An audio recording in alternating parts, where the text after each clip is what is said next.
Review to gain practice on solving problems that involve graphical motion. And we'll begin with this problem. See if you can determine the acceleration of this particle when the time t is 1 second, given the vt graph.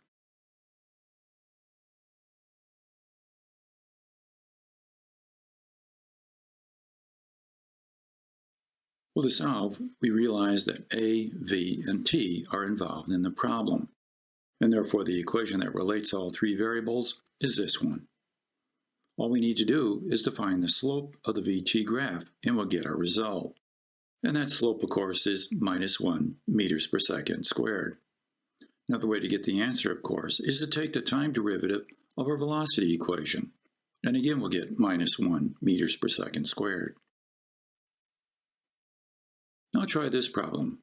Determine the position of the particle when the time t is 2 seconds if the particle starts from the origin when the time t is 0.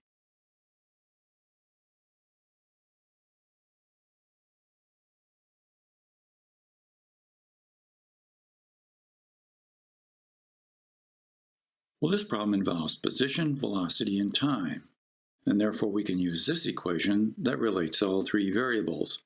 In order to get our position, though, we have to integrate the equation. And of course, that essentially means graphically, we have to find the area underneath the curve here. In other words, within this trapezoidal boundary. If you do that, you get 6 meters. Another way to do the problem, though, of course, is to integrate. Set ds equaling 4 minus t times dt. And then, using the limits on the integral, we'll get our result.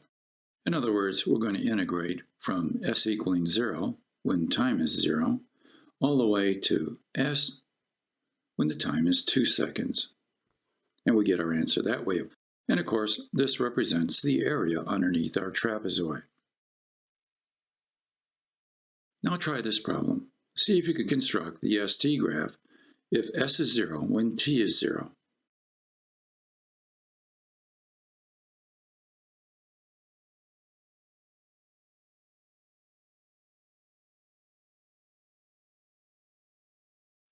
Well, in order to solve the problem, we realize that we have s, t, and v as the three variables. And so therefore, this is the equation that applies. In order to get the answer for s, you can see you'd have to integrate and get it. That means essentially finding areas underneath the vt graph. For example, at 10 seconds, this area under here is 200, and that's why we plot this as 200 at 10. Total area underneath the graph is 300. And that occurs, of course, at 20 seconds. There's a straight line in this region and another one here. And the reason that happens is because we have a constant velocity, which when integrated, becomes a sloping straight line, just like you see here, and of course here. Another way to solve the problem is to find the velocity as a function of time, and that is simply v is equal to 20 here.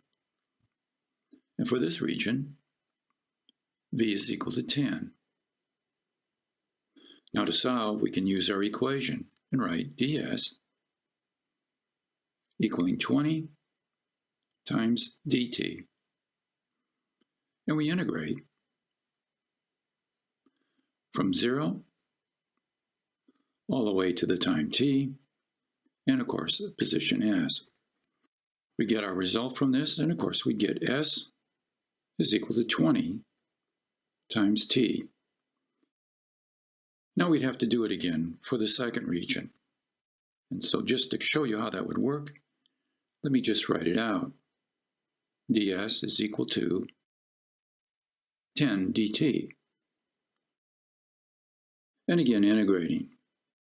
But here, we have to integrate from this point onward. And so therefore, when s is equal to 200, when the time t is 10 seconds, all the way some arbitrary time t, when the position is s. Carrying out this integration, you get the equation of this line, and you can evaluate that at the time t equals 20 seconds to get our value of 300. All right, now consider this one. See if you can draw the vt graph given the st graph.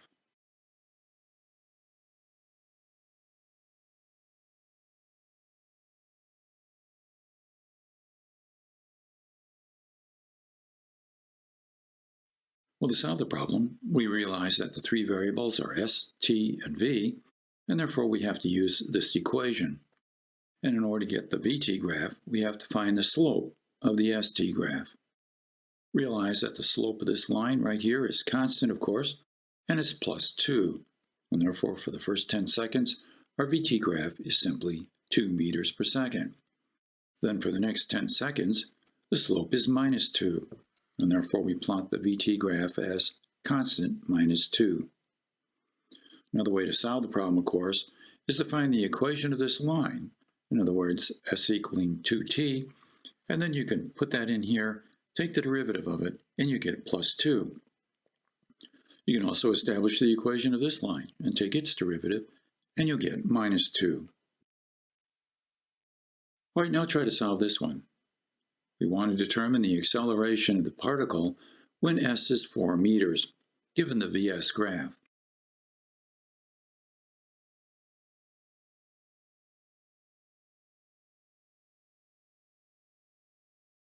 Well, to solve the problem, we realize that the three variables are a, s, and of course v.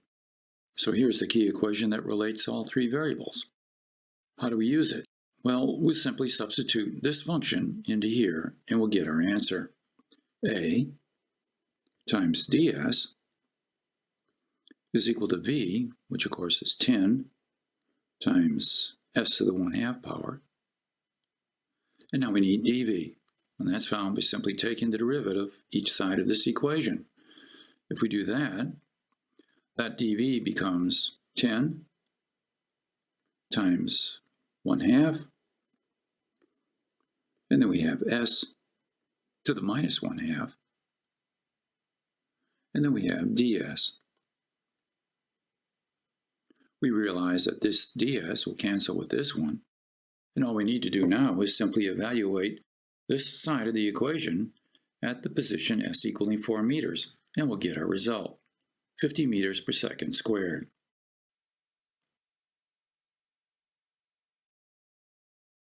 And finally, we'll try this problem and see if you can determine the velocity of the particle when s is 10 meters.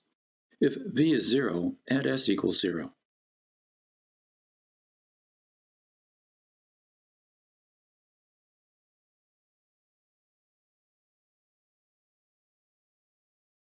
Well, here, as in the other problem, we have velocity, acceleration, and position as the three variables.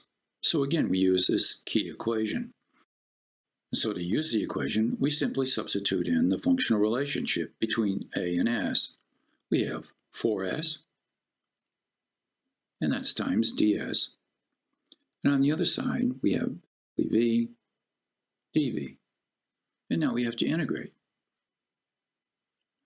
We say that velocity is 0 when the position is 0. Position is 10, and we don't know the velocity.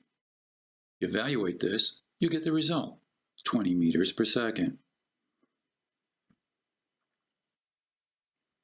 Having finished the problem, we'll now end the review.